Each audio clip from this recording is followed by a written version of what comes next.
Hoje a Juice Academy está na Science for You. O que há 10 anos começou por ser uma startup, hoje é uma das maiores empresas de brinquedos em Portugal e uma das maiores do mercado europeu. Porque, como diz o seu fundador, brincar é uma coisa séria e a Science for You sabe disso melhor que ninguém.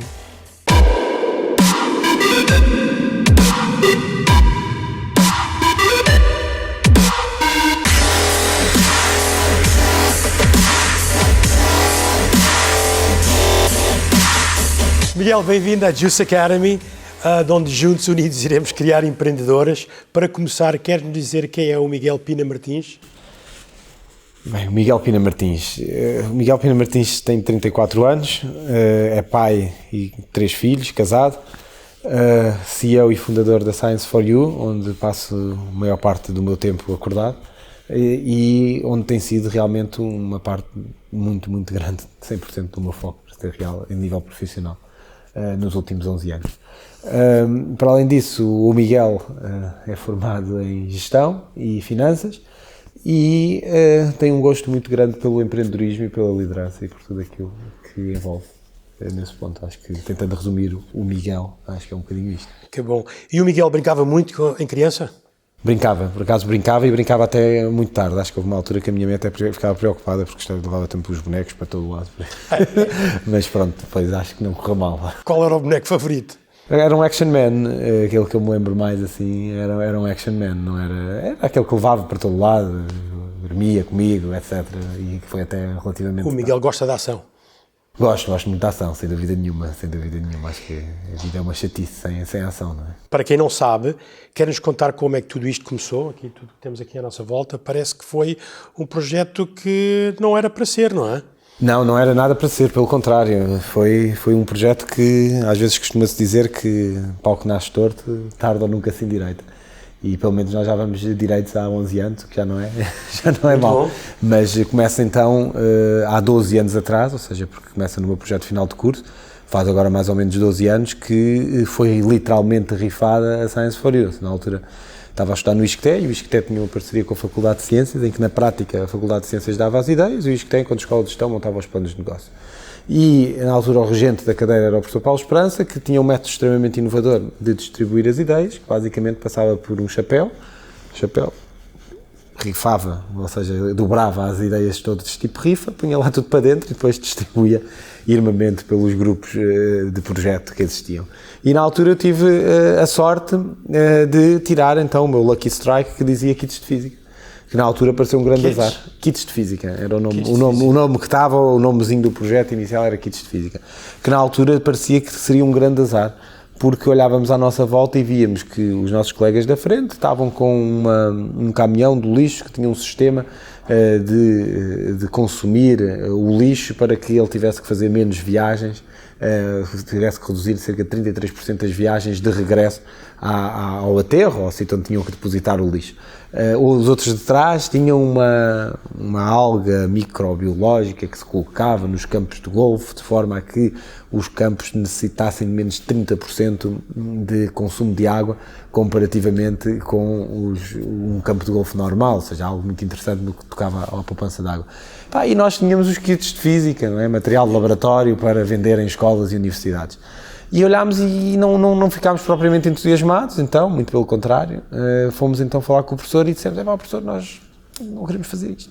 E o professor disse, não pode ser, isto é uma parceria nova, não pode ser, isto tem que ser feito. E nós voltámos a dizer, mas não queremos, há coisas mais giras, não haverá outra ideia, não ficou aí nada escondido no chapéu, não, está tudo distribuído, é o que é, nós não podemos, mas queremos fazer outra, portanto, não pode, mas queremos, não pode, mas queremos. E o professor disse, então, vamos lá ver se assentamos isto, só temos 2 hipóteses. Não há problema, 2 hipóteses. Ou fazem o projeto de kits de física, ou não acabam o curso. Uau. Qual é que vai ser? E nós, claramente, ficámos convencidos, então escolhemos fazer o projeto. Convencidos, mas resignados, porque não estávamos realmente com vontade. Fomos à Faculdade de Ciências, que é basicamente do outro lado da rua, no final da rua do ISCTE, se podemos ver assim as coisas. Fomos lá e vimos então os tais kits, e qual ainda ficámos mais tristes com o material de laboratório, e que ficámos realmente, vamos ter que fazer. No meio do turbilhão, olhámos e achámos que havia uma coisa muito interessante nos kits, que eram certificados pela Faculdade de Ciências da Universidade de Lisboa, e nós vimos, certificados, esta certificação, este símbolo que vai nos kits embutido, se calhar pode ter algum interesse que não seja só para fazer os kits. E que tal se fizéssemos festa de aniversário de ciência na Faculdade de Ciências, certificadas pela faculdade? Pode ser giro, para os miúdos, em vez de irem para os insufláveis, se forem fazer experiências, fazer explosões, etc, etc. Parece giro. E se também fizéssemos campos de férias? Parecia giro, para as crianças, ver as crianças. Começaram-se a entusiasmar. E depois surge então, e brinquedos. Brinquedos também é giro, certificado pela faculdade, se colocarmos isto numa prateleira, as pessoas veem, bom certificado, uma coisa gira, que dê para divertir e aprender, pode ser giro. E pronto, e nasce então a ideia Science for You, tivemos que fazer os kits também, teve inserido obviamente no projeto, mas adicionámos mais 3 componentes, 2 delas de serviço, outra delas de produto, para enriquecer um bocadinho o projeto. Fizemos, correu bem, tivemos boa nota, acabou por ser um projeto giro, e depois cada um foi trabalhar, cada um foi para o seu lado, não é? Éramos 8, cada um, à altura consultoras, bancos, cada um seguiu o seu caminho. E eu segui também à altura a banca de investimento, onde tive 4 meses, que foi suficiente para não saber o que é que queria fazer ainda, mas pelo menos saber alguma coisa que não queria fazer, e não queria continuar na banca de investimento. Então achei que era interessante pegar naquele business plan que já estava feito e tentar levantar capital. E foi isso que aconteceu, fomos tentar levantar capital. Na altura falámos com a Inove Capital, hoje que se chama Portugal Venture, que ainda é acionista da Science for You, e que achou que era interessante, que podia ser um projeto com pernas para andar, então investiram 45.000 euros. Mas esse investimento que eles tinham necessitava de 5.000 euros de investimento. Eu não tinha 5.000 euros, tinha trabalhado 4 meses e não tinha propriamente tratado muito bem os meus primeiros ordenados. Por isso, o que acabei por fazer foi hoje uma coisa que se chama crowdfunding, mas que há 11 anos era basicamente um peditório. Era porque não havia que esse crowdfunding é novo, na altura, organizei um peditório no Isqueté e andei a bater à porta dos professores para tentar angariar os tais 5.000 euros que faltavam. Um professor, o professor Paulo Esperança, teve que pôr mais, porque já que nos tinha encavado inicialmente. Tinha culpa dele. Tinha culpa dele, não é? Tinha insistido tanto, ou seja, acabou por colocar 500 euros e depois era 250 ali, 500 acolá, e no final, com um investimento meu, 1.125 euros, que foi aquilo que na altura eu tinha, conseguimos angariar os tais 5.000 euros e que permitiram ao nascimento da Science for You a 30 de janeiro de 2008. E que fez agora anos, muito recentemente, e que realmente nos permitiu chegar até aqui e estar aqui hoje. Na altura vendemos, o primeiro ano vendemos cerca de 54.000 euros, depois disso já conseguimos ter vendas superiores a 20 milhões de euros, o que pronto, acaba por ser um bocadinho mais interessante e que tem sido realmente um desafio diário, ter realmente fazer a empresa crescer, fazer a empresa estar aqui, sempre inventar novos produtos, conseguir sempre ser inovador, é sempre um desafio bastante grande, mas que nos tem sempre deixado muito contentes e felizes com o resultado. Que bom. E já agora, dos outros projetos, algum deles nasceu? Não, esse foi o único projeto que realmente deu empresa. Então, o que ninguém queria era o que deu sucesso. Acabou por ser um bocadinho, às vezes a vida tem estas coisas, não é? Mas acabou por ser realmente isso. E talvez é o projeto de maior sucesso vindo disto, não? Não digo, é difícil, acho eu, descrever sucesso, não é? Acho que deste tipo de projeto, provavelmente é aquele que pelo menos está com mais longevidade e se calhar com mais euros faturados, podemos ver assim. Agora, não digo que é o com mais sucesso, porque acho que o sucesso é uma palavra que é difícil de definir e que temos que vê-la sempre no tempo, não é? Hoje até uma empresa que vende a 5 milhões, amanhã se calhar vende 50, não é? Nunca sabemos, mas acho que é um projeto bastante interessante em comparação com o que acontece normalmente com a maior parte dos projetos, que infelizmente não é terem continuidade e é ficarem apenas por projetos académicos e não passarem a projetos realmente empresariais. O Grupo BF se dedica grande parte a vendas, e então como é que foi a primeira venda? Quem é que comprou o primeiro produto? Como é que isso sucedeu? Foi um serviço, na realidade, foi o campo de férias. A primeira fatura que fizemos foi sobre o campo de férias de ciência, que foi organizado ao longo do primeiro verão, em 2008. E que foi, obviamente, um sucesso inicial, tivemos cerca de 30 crianças, o que foi bastante interessante, e que foi feito então na Faculdade de Ciências e que, pronto, acabou por resultar bastante bem. No outro ano a seguir tivemos muitas mais e houve muitas que voltaram, mas esse foi o primeiro serviço. A nível de produto, realmente nós tivemos um pack de 6 produtos que foram lançados, todos ao mesmo tempo, onde destaca a energia eólica, que era na altura um produto que estava muito na moda, que basicamente era construir um moinho que permitia recarregar pilhas. E acabava por ser algo muito interessante e que acabou por ser o produto que mais vendeu na altura. E quem foi a primeira pessoa a comprar? Isso é uma boa pergunta. Sei que os 2 maiores clientes foram a FNAC e o Corte Inglês. Depois não sei ao certo quem é que foram os primeiros a entrar lá, mas esses foram os 2 primeiros clientes, foram eles, e que foram aqueles que depois acabaram por empurrar a uma entrada no restante retalho em Portugal. E por curiosidade, quantas portas é que teve que bater até o primeiro sim? Muitas, ou seja, o bater portas é uma coisa que faz parte e batemos a muitas mesmo, não consigo dizer quantas, mas não é fácil ter o primeiro sim, principalmente quando estávamos a falar de um rapaz com 22 anos, que estava a tentar entrar num mercado bastante maduro, que é o mercado dos brinquedos, com uma coisa completamente diferente na altura e que não havia nada muito parecido, em cadeias multinacionais, não é? Como um Corte Inglês e uma FNAC, não era para vender numa lojinha de esquina em que o dono tomava a decisão e que podia decidir porque simpatizava. Estávamos realmente a tentar entrar em grandes multinacionais. Isso foi obviamente um desafio bastante grande, mas que acabou por correr bastante bem. Soa tudo tão fácil. Quais são os maiores desafios que teve ao princípio ou atualmente? Porque os empreendedores todos querem estar numa situação onde tudo corre bem. Mas para tudo correr bem, há muita coisa trabalho que tem que ser feito, não é? Nós felizmente tivemos também muita sorte para que as coisas corressem bem, mas não é o não correr mal, eu não acho que é propriamente um falhanço. Eu vejo o correr mal de uma forma completamente Não, quando eu digo correr mal é que passámos aqui 11 anos em 30 segundos. Claro. Sim, ou seja, a grande questão e a definição do sucesso, que eu acho que é muito importante. Nós temos, por exemplo, é um problema, acho eu, português, que é normalmente quando uma pessoa falha, acaba por se associar isso muito a um falhado.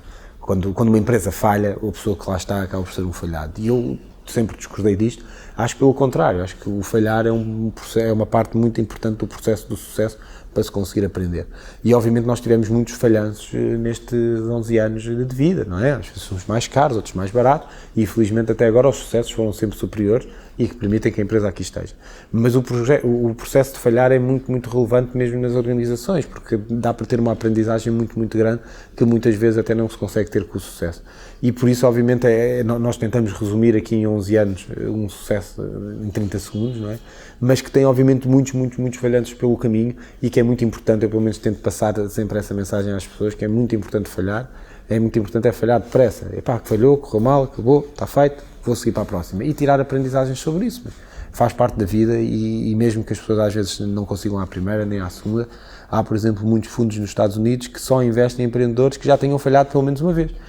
Ou seja, é uma forma diferente e por isso é que não acho que o sucesso seja propriamente um cartão que diga, pá, isto vai sempre agora correr bem aqui para a frente. Não, nem tem que correr bem aqui para trás. Acho que acima de tudo o que é importante é tirar as aprendizagens e aquilo que se aprendeu tudo durante estes processos todos e que felizmente no caso da Science for You tem vindo a correr sempre bem nos últimos 11 anos, mas acho que é importante que as pessoas tenham noção que nem sempre é assim, mas não é por isso que as pessoas devem desistir, muito pelo contrário.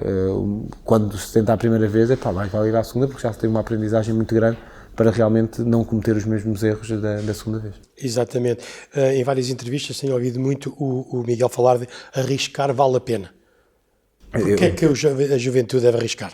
Eu acho que primeiro porque se nós não arriscarmos, não conseguimos realmente conseguir sair do estado em que estamos, não é? Ou seja, é preciso arriscar, é preciso fazer diferente, é preciso inovar. E isso só se faz realmente quando conseguirmos recuperar aquele espírito que existia em Portugal há 500 anos atrás, em que a malta toda se meteu em cascas de ovo e partiu à descoberta sem sequer saber se existia alguma coisa, ou se existiam monstros, ou se existia a terra, ou se existia o que quer que fosse. E isso esse espírito de arriscar, que nós acho que acabámos por perder, é muito importante recuperá-lo, porque foi esse arriscar, que obviamente não tem nada a ver com o arriscar de hoje, porque as pessoas realmente arriscavam a vida, mesmo a vida, mas é preciso recuperar esse espírito, e esse espírito que está dentro dos portugueses, porque nós somos mesmo muito bons, e quando nós arriscamos, conseguimos fazê-lo, temos é que às vezes uma sociedade que eu acho que nos consome para esse risco e que nos coloca medos, porque é como eu digo, enquanto a sociedade preferir olhar para o risco como aqueles que falham, como falhados, é difícil que as pessoas vão arriscar a sua vida também, a vida profissional, a estabilidade, pessoas que têm filhos, obviamente, não a vida em si, mas de certa forma também a vida que têm e a estabilidade que têm, enquanto não se conseguir perceber que mesmo que as pessoas falhem, devem levar uma medalha e que deve ser uma mais-valia depois numa segunda fase, mas não é isto que a sociedade sente genericamente. A sociedade realmente vê o falhanço de uma forma diferente e acho que se nós conseguirmos realmente mudar um bocadinho isso, conseguimos também ter uma nação mais empreendedora, que acho que é isso que é preciso, porque é aí que vão ser criados os novos empregos. Chega a olhar para os Estados Unidos, não é?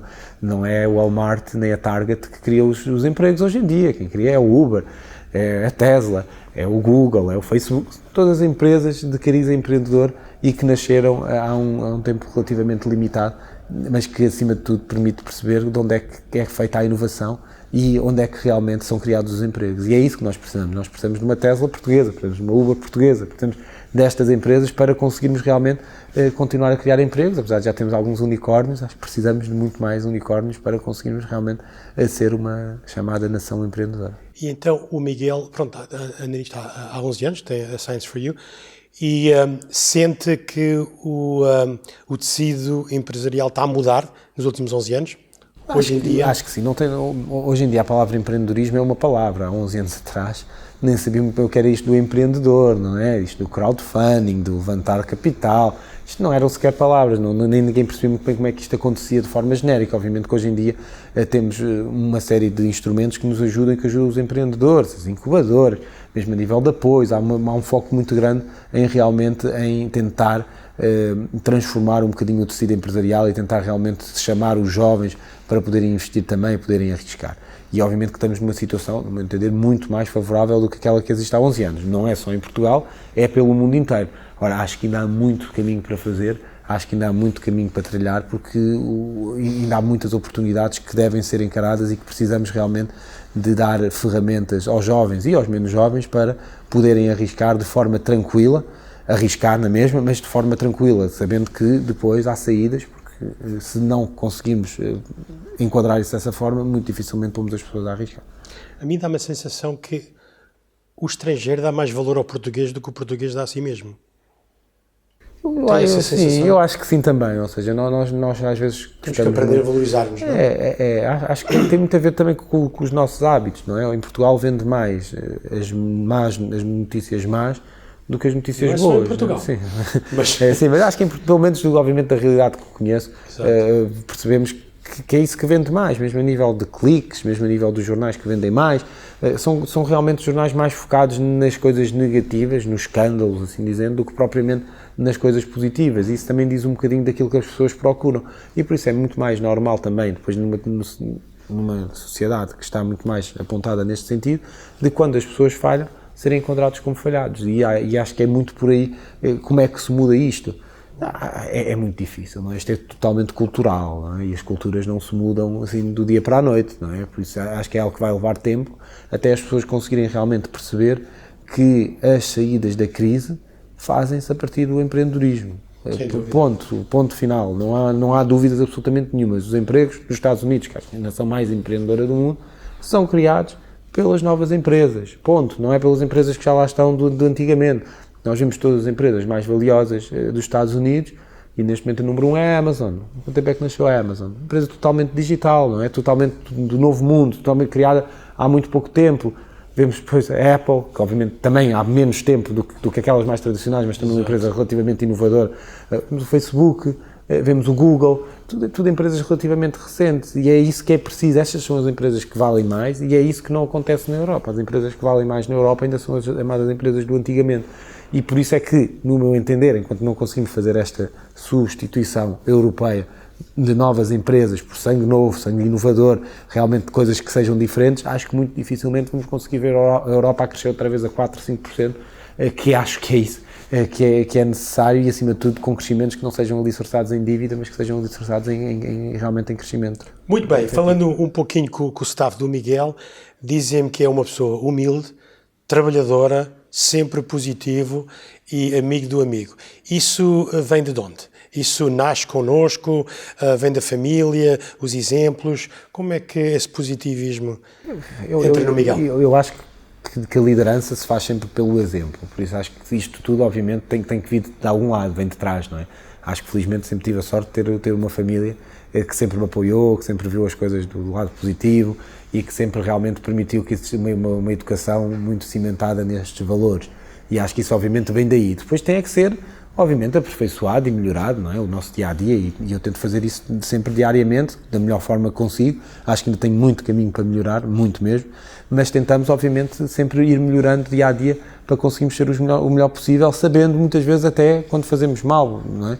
Mas às vezes sai-nos, não é? Mas é um pensamento muito grande que se tenta ter de forma genérica, que é realmente conseguir aprender todos os dias para conseguir ser melhor, porque ainda há muito caminho para trilhar e para conquistar.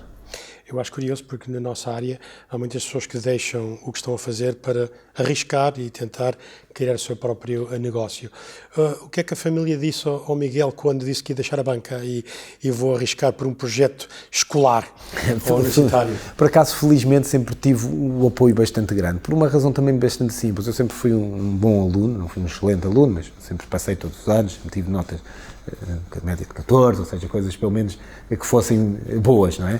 E sempre fiz tudo certinho, de uma ponta à outra. Por isso também, tinha ali 21, 22 anos, também não vinha mal nenhum ao mundo se uma pessoa perdesse um ano para tentar abrir uma empresa e que aprendesse qualquer coisa. Não ia manchar a carreira de certa forma. Não ia, então houve apoio. Sim, houve sempre um apoio que dizia, pronto, vamos tentar, não é? O que nós pudemos ajudar. Eu vivia em casa dos meus pais, o carro era dos meus pais. Também não havia, honestamente, naquela altura também não tinha propriamente muito para arriscar, não é? Não tinha uma família, não tinha um carro, uma casa para pagar, não tinha aqui propriamente um risco muito, muito grande. Isso ajudou bastante também ter esse apoio, esse suporte familiar que dizia, mesmo que não corra bem, daqui a um aninho, voltamos e volto a candidatar-me, também terei 22 anos, não serei propriamente um velhote para me fecharem as portas nesse sentido, por isso felizmente aí sempre consegui um apoio muito, muito importante para conseguir estar tranquilo e poder pelo menos tentar fazer algo diferente. E ao longo deste tempo nunca se arrependeu?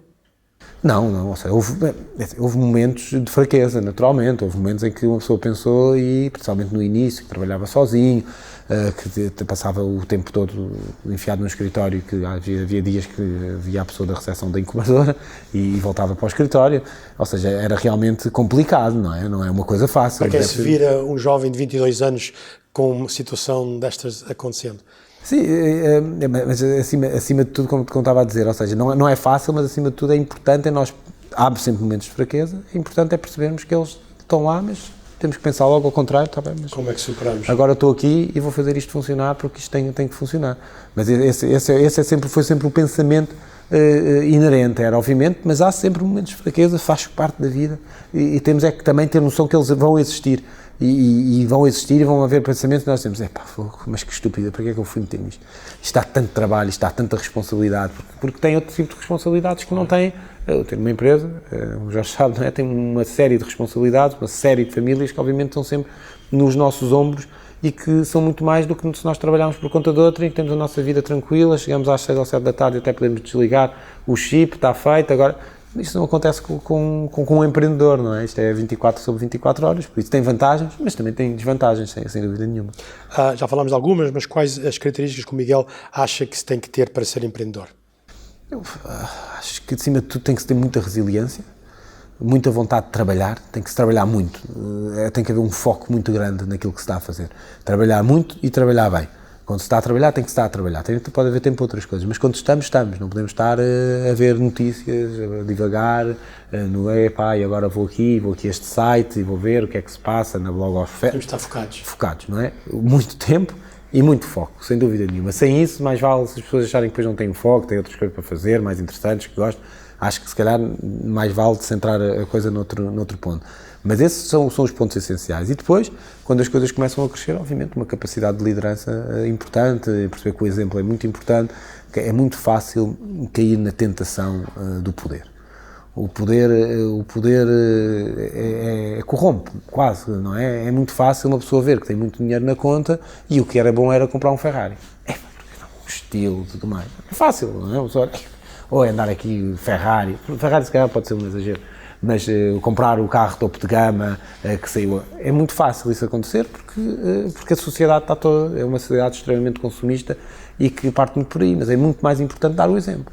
É muito mais importante se as pessoas não ganham, com quem nós trabalhamos, que dão tudo, que não ganham para ter o Ferrari ou o último BMW ou o último Mercedes, se calhar nós também não o podemos ter e não faz sentido absolutamente nenhum, não é? Ou seja, e é muito isto, ou seja, é muito fácil cair na tentação de ser empresário e de se ver de repente a gerir milhões e de perceber, mas não tem impacto nenhum.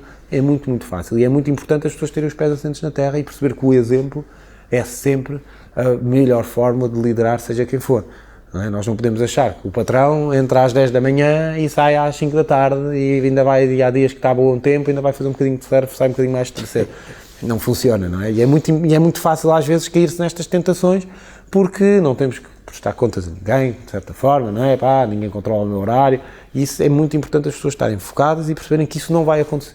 genericamente falando, pelo menos obviamente, se calhar até há casos e pessoas que encontram cash cows e que isso até funciona e até conseguem, até conseguem fazer isso de uma forma muito tranquila, mas pelo menos nos casos que eu conheço, pessoas que estão a tentar elevar e fazer multinacionais e fazer realmente empresas com dimensão, requer um foco e uma capacidade de trabalho e de dedicação muito, muito grande, que é muito importante as pessoas perceberem e terem antes de embarcarem em aventuras. Já agora, quantos brinquedos é que consegue fazer com não comprar um Ferrari?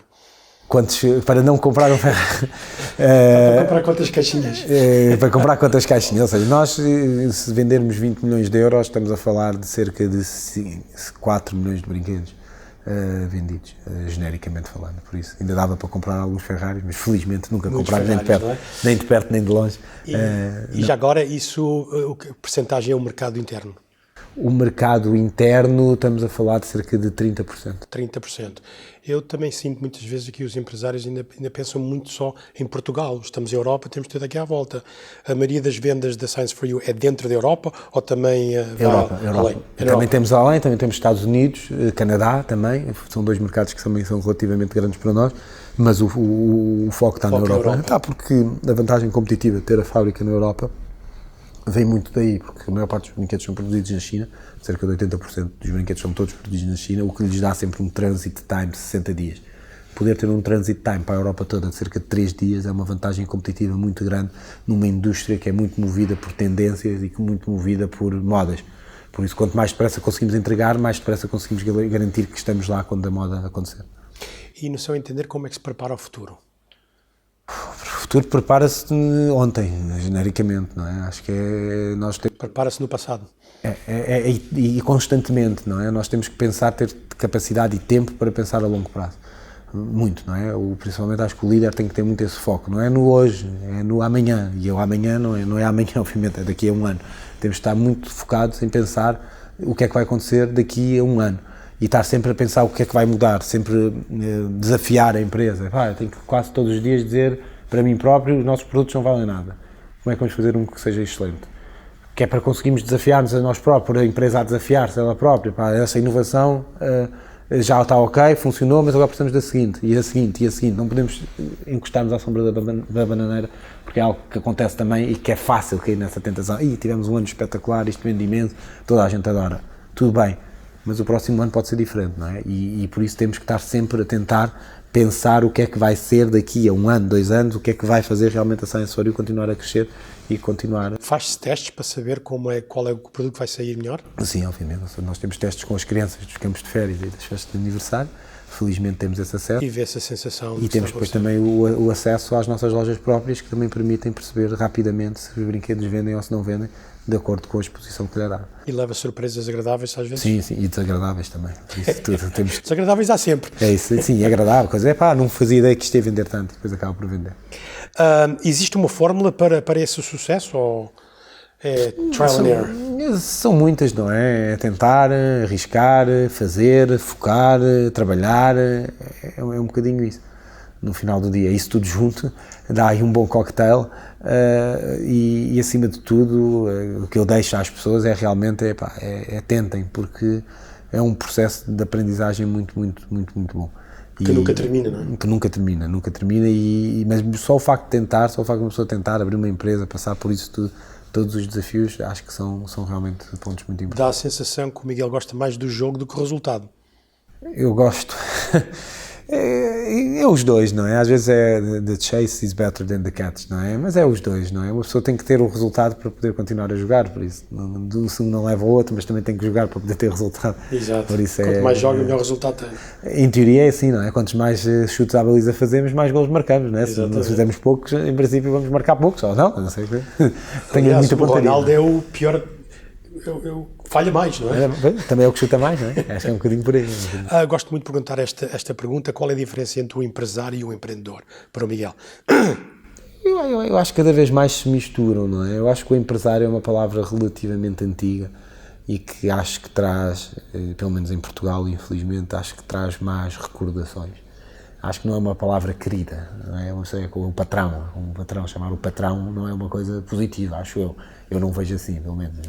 Ninguém me chama por patrão e nem por cá. Também não gosto. Por isso, mas acho que é uma palavra que está muito associada ao movimento sindical, se calhar ali o 25 de Abril que havia os empresários, grandes empresários e tudo, e acho que houve ali muita clivagem. Acho que o empreendedor traz algo completamente diferente, não é? O sangue novo, é a pessoa nova, é o empreendedor que vai fazer algo, não é? A própria palavra diz, não é? Para empreender, é para fazer alguma coisa. E empresário já não é bem a mesma coisa, mas eu pelo menos vejo o empreendedor, não é, são o mesmo, é a mesma coisa no final do dia, mas acho que o empreendedor traz energia mais positiva do que a palavra empresário, acho, pelo menos nos dias de hoje. Se calhar daqui a 10 anos muda, mas acho que nos dias de hoje traz um bocadinho mais. E qual é o brinquedo que gosta mais e de que mais se orgulha de ter criado? O que eu gosto mais é sempre aquele que vende mais, tenho sempre este problema, por isso. E o que vende, e obviamente... E neste momento qual é o grande winner? É o slime, sem dúvida. O slime? Slime, sim, para fazer slime, fábrica de slime, em que as crianças podem fazer o próprio slime em casa. E esse neste momento é o meu preferido porque é o que vende mais.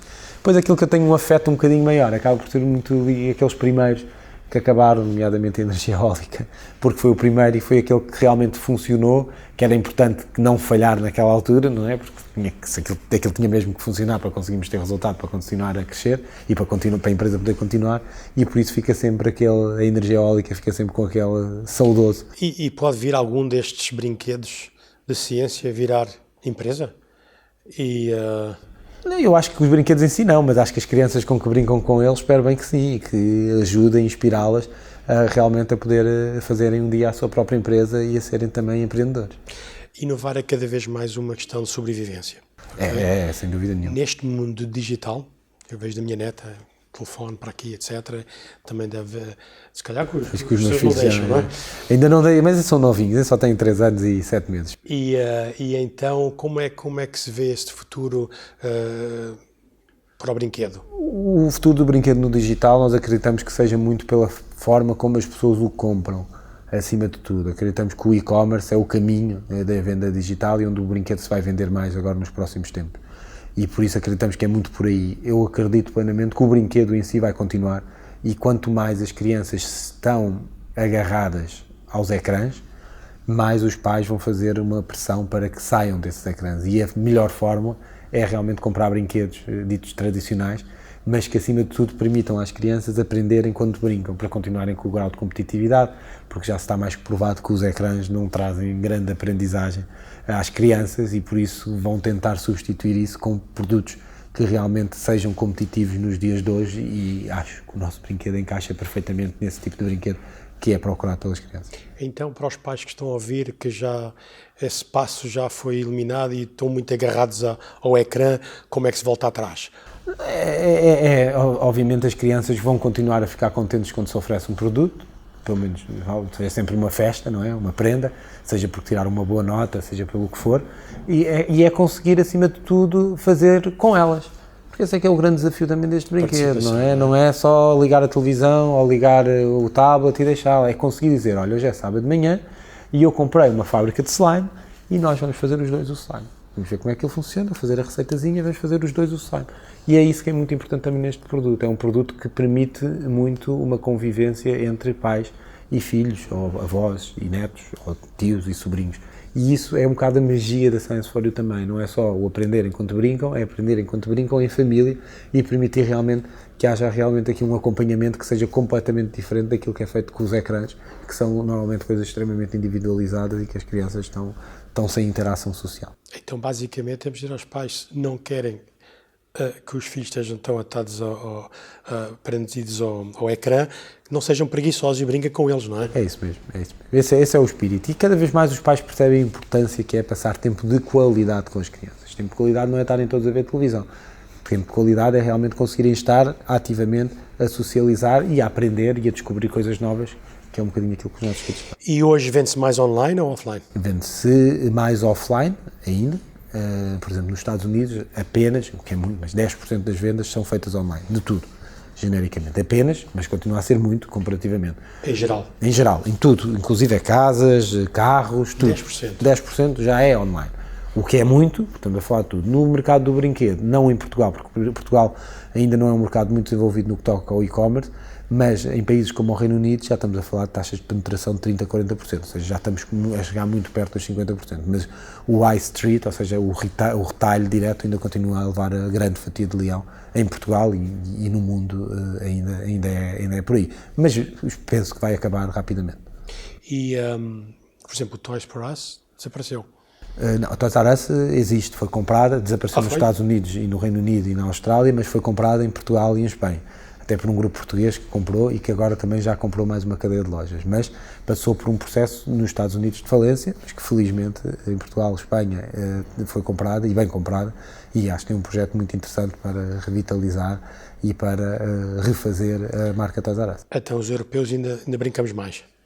Sim, ainda não, pode não ser por isso, tem muito a ver também com a forma como são feitas as falências a nível de, nos Estados Unidos é mais fácil fazer uma falência do que cá, e acho que houve aqui uma oportunidade também muito interessante, porque o e-commerce também não está tão desenvolvido aqui na Península Ibérica, principalmente como está nos Estados Unidos, por isso acho que ainda há várias oportunidades. Vamos ver a Science for You que está ali na bolsa? PS20? Eu penso que sim, não sei quando, mas espero que um dia possamos voltar a ter essa oportunidade e que corra. Vamos ver, estamos preparados, vamos ver agora quando é que será uma boa oportunidade para o fazer. Não sabemos quando, mas estamos confiantes. O Miguel tem ídolos? Temos sempre alguns ídolos, pessoas pelo menos de referência, aquelas que nós achamos que fizeram um percurso muito interessante. Se calhar em Portugal olhamos para o professor Epifânio da Franca, que foi quem fundou a Chip Idea e que um sucesso gigantesco a nível de exit, e internacionalmente o Mark Cuban, o Richard Branson, que são obviamente duas pessoas de empreendedores que têm um sucesso gigantesco e que acabam por ser um bocadinho de referência neste mundo. Muito bem. E o que gosta de fazer nos tempos livres? Brincar com os meus filhos, hoje em dia ocupa-me os tempos livres praticamente todos, costumo às vezes dizer que é um part-time que eu tenho, quando chego a casa estar com eles, e depois gosto de correr quando tenho tempo, que ultimamente não tem sido muito, mas que gosto muito de correr, gosto muito de fazer desporto e passear quando há tempo para isso. E tem rotinas diárias? Tenho muitas, ou seja, acordo todos os dias às 6:15 da manhã, para vestir as crianças, dar-lhes o pequeno almoço. Já estão acordadas a essa hora? Não, ainda tomo banho antes, consigo tomar banho em paz, que é uma coisa importante, vesti-las, dar-lhes o pequeno almoço, levá-las à escola, aos dois mais velhos, e depois vir trabalhar. Essa rotina, e depois, obviamente, trabalhar até 7, 7:30, 8, dependendo dos dias, e depois chegar a casa e a mesma rotina, entre tomar banho, dar o jantar, pô-los na cama, fazer um bocadinho essa parte. E consegue apagar quando chega a casa? Nunca a 100%, mas hoje em dia mais do que fazia há 2 anos atrás ou 3, porque a família requer um nível de atenção que também não requeria há 2 ou 3 anos. E por isso, obviamente, cada vez mais o pensamento é o tempo que estou com eles tem que ser um tempo de grande qualidade. Por isso não há televisões, há realmente sentar, nem que seja 45 minutos todos os dias, às vezes não dá 45, mas pelo menos ter alguns minutos que estamos a brincar, principalmente com os mais velhos, porque já é possível fazê-lo, com o mais novo ainda não, mas estar ali um tempo de qualidade. Esse acho que é um bocadinho o segredo do sucesso de tudo, não é? Conseguimos focar, quando estamos, temos que estar a 100%. E quando não estamos, mas também não estamos a 10 ou a 20 ou 30, não é? Não é estar toda a gente a ver televisão, isso não é... Quando estamos ali e estamos a fazer aquilo.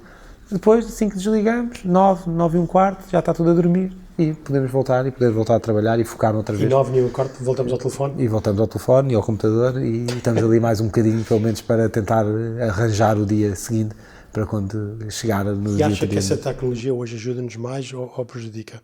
9, 10 da noite, se não tivesse, as coisas resolviam-se o dia seguinte ou não? Sim, iam era com mais atraso no final do dia, tudo se resolvia. Agora, obviamente, esta tecnologia permite-nos ser mais rápidos. O pior é que os nossos competitors estão a fazê-lo. Por isso, nós podemos decidir não fazê-lo, mas estamos a atrasar-nos, não é? E esse é que acho que é o tema no final do dia, não é? E ninguém se quer atrasar. Exato.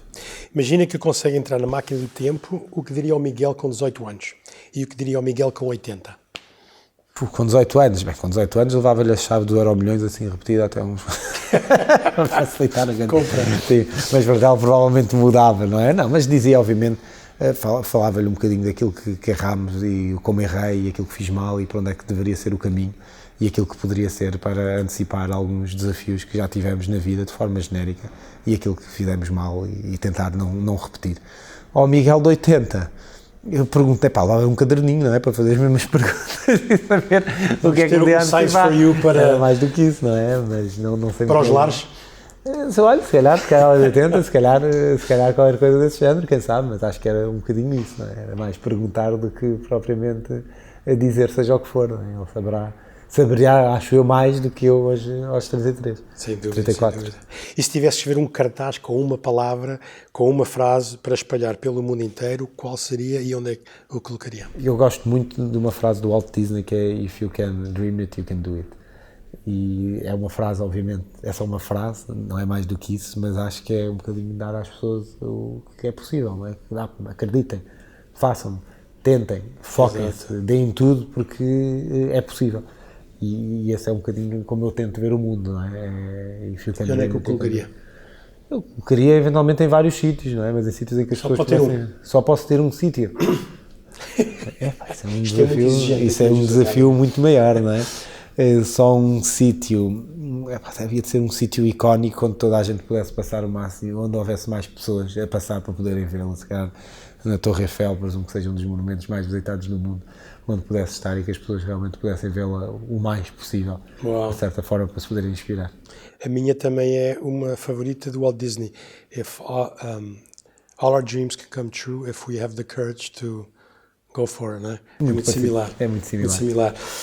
Costuma ler algum livro?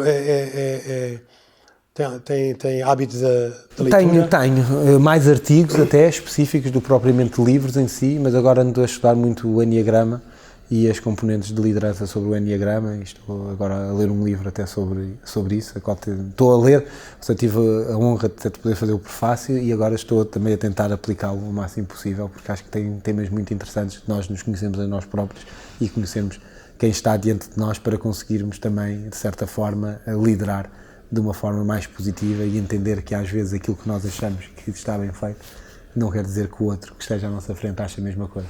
E acho que o Enneagrama nos ajuda muito a conseguir compreender um bocadinho as necessidades daqueles que estão à nossa volta. Excelente. Tenho uma neta de 3 anos. Qual é o brinquedo ideal para ela?